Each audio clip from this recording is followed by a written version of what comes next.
and welcome to our space where everyone can learn and earn. And today, ituturo ko sa inyo kung paano gumawa ng mga workbooks, coloring books, mga tracing activities no, na pwedeng magamit ng mga anak mo, especially malapit na naman ang pasukan or malapit ng bakasyon at naghahanap ng pagkakaabalahan ng mga bata. Ayan, ayaw natin silang nakatutok 24 oras sa kanilang mga screens, no?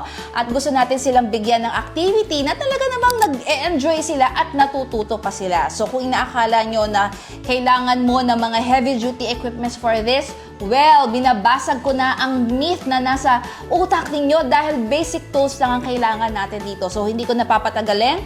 For this project, we will be using paper 1 na bond paper in 80 GSM. So, meron din tayong 70 and 100 GSM, pero for this project, pwede na yung 80 GSM. So, GSM, as I was saying, sa lahat ng mga tutorials ko, ito yung kapal ng ating material, ng ating papel. Okay. So, next naman for the cover, we will be using a double-side glossy photo paper. So, this is 220 GSM. Bakit kailangan na makapal? Because syempre, ito yung cover. So, gusto natin na ma-hold niya yung content ng ating gagawin. So, gusto natin na mas makapal.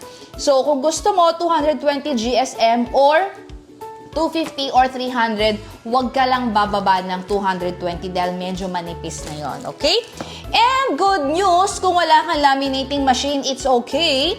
Pwede ka pa rin gumamit ng laminating film na to, yung tinatawag nating cold laminating film or yung mas kilala sa tawag na photo top. Para saan to? Ito yung kapag in-apply mo siya doon sa cover mo, kahit matalsikan siya ng sinigang o batapunan ng tubig, hindi siya basta-basta nagsasmudge. Protected yung iyong page, okay? Yung iyong design, okay? So, hindi katulad ng kapag wala, matalsikan lang siya ng liquid, ayan, nagsasmudge na siya, and madali din siyang mag-fade, lalo na kapag expose siya directly sa araw. So, this one, pwede mong gamitan ng laminating machine, but kung wala, okay lang, pwede mo itong i-apply manually using a extra large squeegee. Meron din akong mas maliit dito ng konti from Be Happy naman. Ayan, ito ang nanay, ito ang anak. So, pwede na rin to, okay? And of course, ang star of the party, ayan, so ito yung ating 30-hole slider puncher. This is from Be Happy, okay? So, nagustuhan ko to kasi ang ganda ng kulay niya, okay? Marami na akong nagawang mga products using this. May calendars, may mga coloring books, may mga tracing sheets, ayan, may mga activities for kids. Ayan, using itong ating 30-hole slider puncher, okay? So, maganda to kasi kahit anong size ng papel na gamitin mo, hindi ka malilito sa pag-punch kasi meron siya ditong mga measurements. Ayan, meron siyang guide kung ano yung size ng papel mo. And of course, kung meron tayong binding tool na ganito, I think this is, hindi pa to, dito abot ng 1,000 pesos. Yeah. So, ganun siya ka-affordable.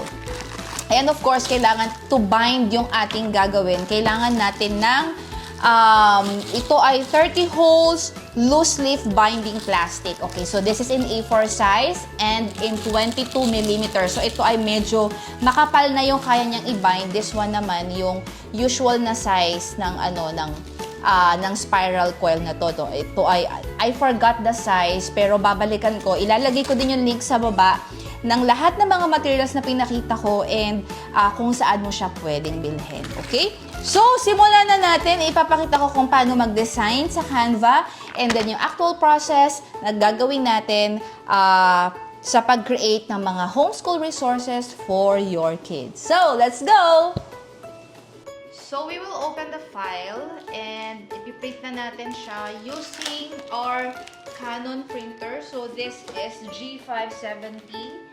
Yan ang model ng Canon printer na gagamitin natin today. And gagamit tayo ng photo paper 220 GSM for the covers.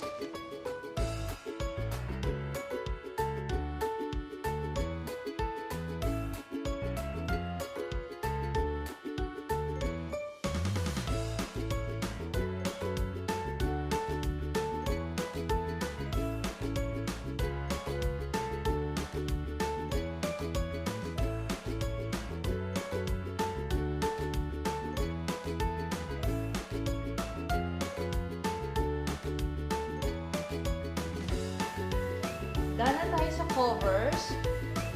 Ayan. So, ngayon naman, ang ipiprint natin ay yung mismong content ng ating workbook. So, ang gagamitin naman natin for that ay yung ating paper 1 na paper. Ayan. So, pages 2 to 15 and click on print.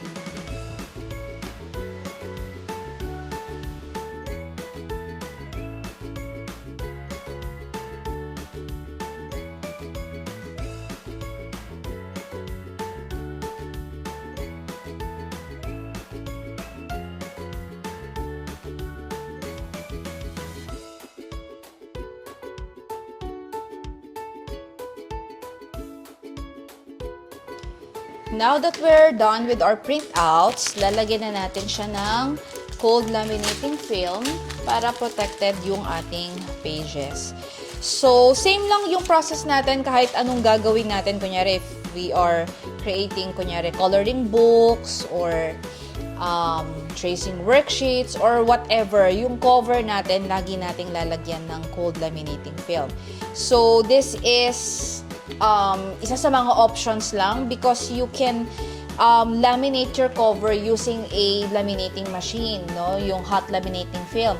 But since ito ay budget-friendly na mga resources, so para hindi tayo masyadong mapagastos, so pwede na itong magsimula. Pwede ka na sa Phototop with manual application. So, ganyan lang siya. Kukunin mo yung iyong itong backing and ipupush mo yung squeegee with your right hand and hihilahin mo to. So, it's like this.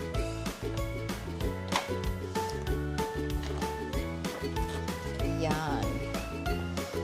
Then, make sure wala tayong bubbles. And, ganito na yung magiging itsura niya. Okay? And, of course, lalagyan din natin yung likod.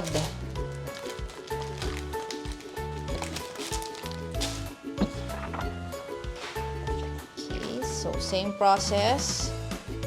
Lagyan natin yan. Peel mo lang yung konting-konti lang. Huwag mong damihan kasi ang tendency is malulukot or magkakaroon ng may hirapan kang idikit. So, dikit mo muna like that. Then, get your squeegee. Again, this is from Be Happy. And, push lang. Yun. Ganun lang siya. So, wala tayong bubbles dyan. Okay, and then, gagamit lang tayo ng gunting para i-trim yung mga pages natin. Okay, kasi ano yan mga excess na mga film.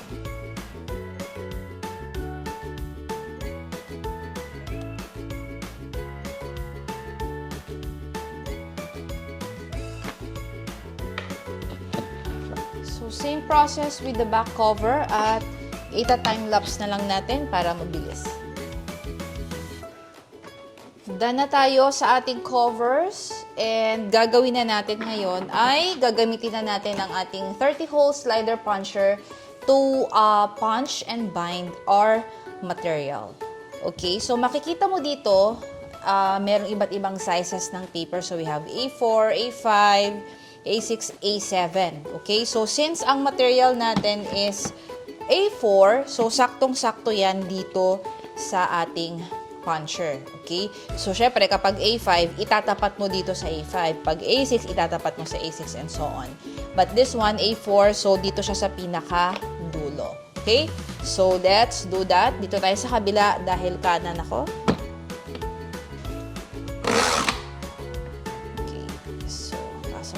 Here and ayan. So that's 30 holes. Ganun lang siya ka-easy, diba? So gagawin din natin dito sa back cover natin.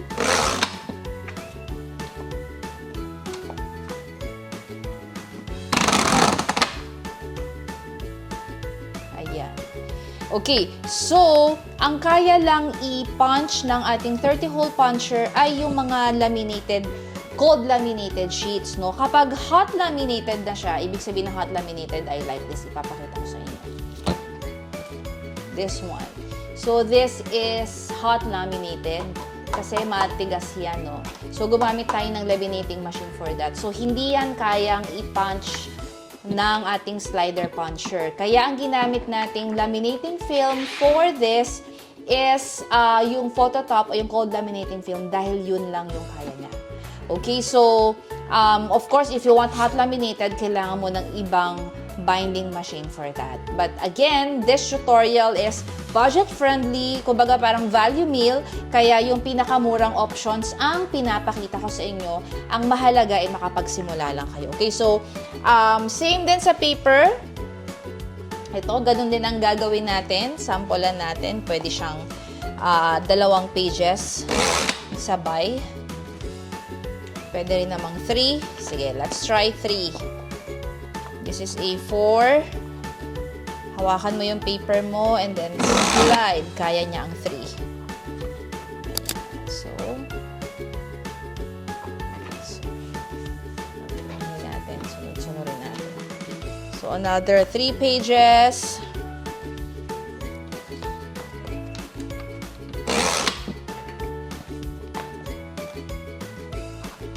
Okay. And sobrang easy lang niya. So, magta-time-lapse tayo ulit for this para mas mabilis.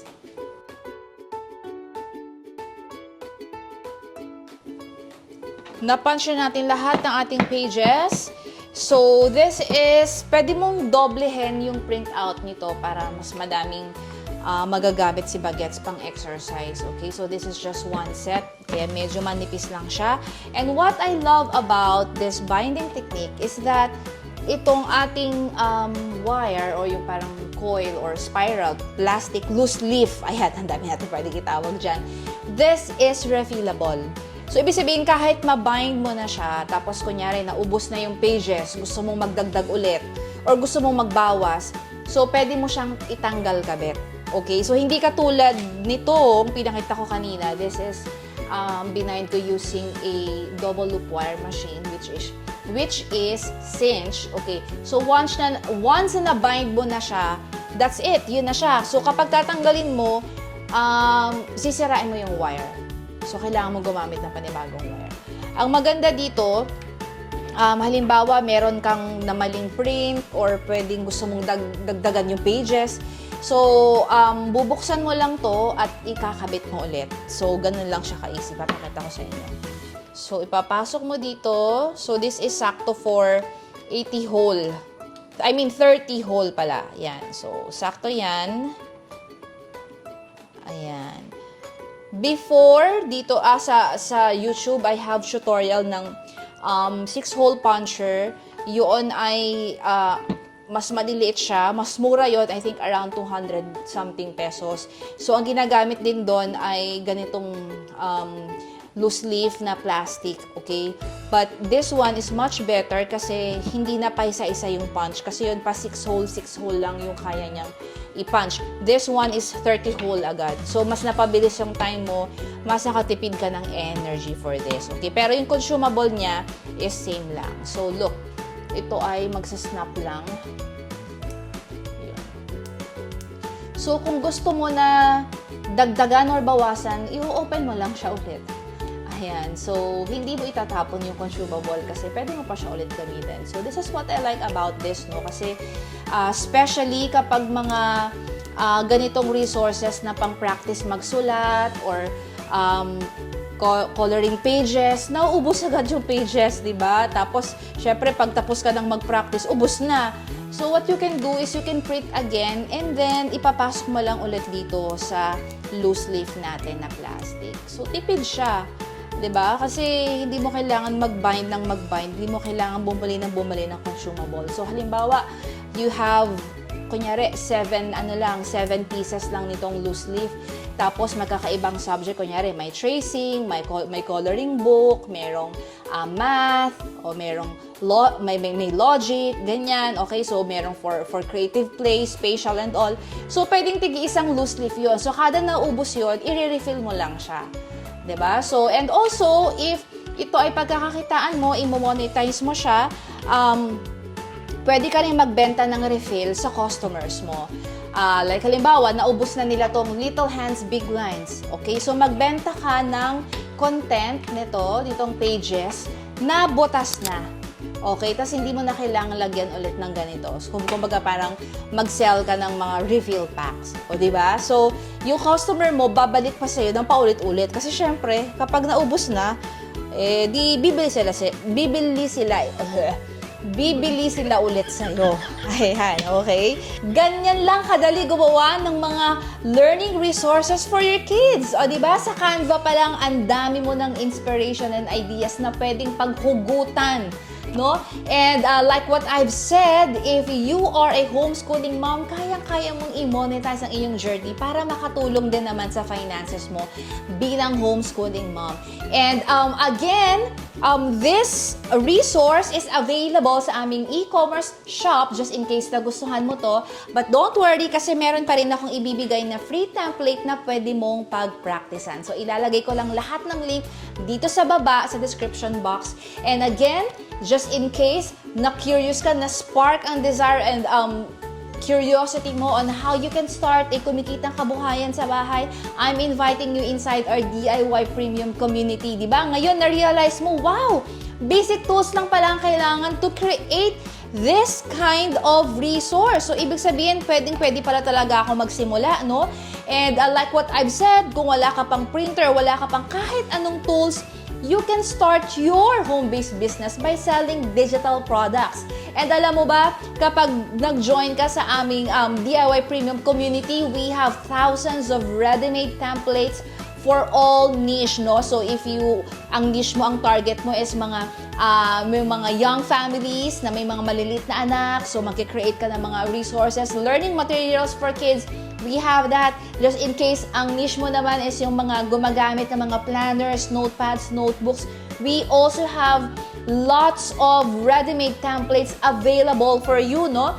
So, we also have mga baby books, no? Name it. Lahat ng maisip mo, raw illustrations if you're a creative na gusto mong mag-create ng sarili mong products pero hindi ka magaling mag-drawing. We have ready-made raw illustrations, high quality and unique illustrations na pwede mong gamitin. At lahat ng yan is with lifetime selling rights, no? So just in case gusto mong pagkakitaan to, gusto mong kumita habang nasa bahay, I'm inviting you inside our DIY Premium Community dahil hindi ka lang namin tuturuan gumawa.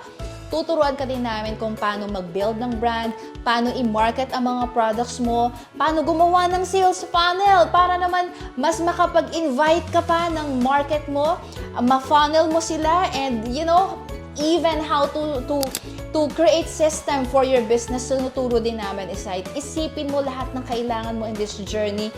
We've curated everything, every content, and every resources specifically made for moms like you.